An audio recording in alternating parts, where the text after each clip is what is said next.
Сегодня спортсмены и люди, привыкшие заниматься физкультурой, оказались в непростом положении. Залы и стадионы закрыты, однако активность необходима многим. Тем более здоровый образ жизни – это основа профилактики вирусных инфекций. Работа тренеров не останавливается в период самоизоляции. О том, как проходят тренировки, узнавал наш корреспондент Юрий Осипов.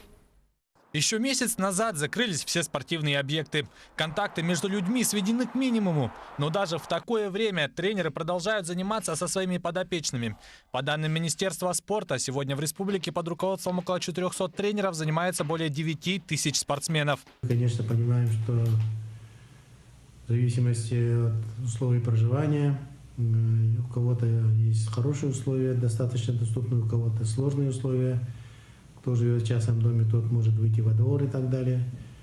Но, несмотря на это, занятие продолжается. Вместо зала просторы квартиры, а вместо группы экран монитора. Людмила Туаллагова – тренер по тэквондо. У нее занимается 4 возрастные группы. Задания ребятам она рассылает по WhatsApp. В ответ они присылают видеоотчеты. Просмотрев отснятые материалы, она вносит поправки, коррективы и дает рекомендации. Все как на тренировке в зале, но нет личного контакта. Родители или ребята мне отправляют видеоотчеты.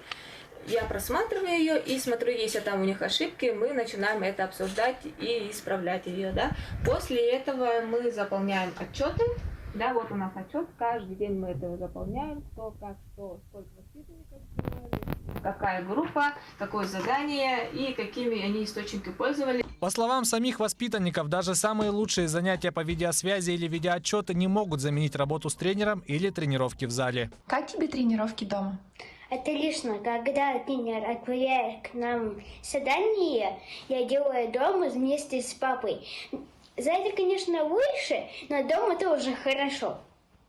Тренировки дома отличаются от тренировок в зале. Нет того адреналина, который у меня был в спаррингах.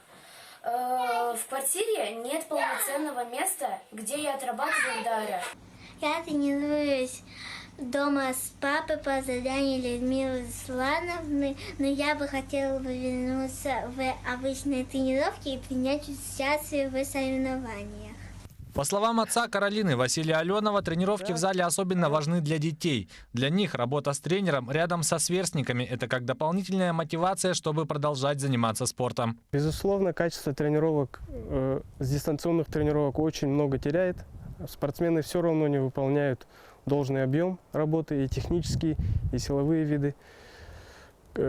Конечно, хорошо, когда тренер рядом, и дети все тренируются в одной группе с друзьями.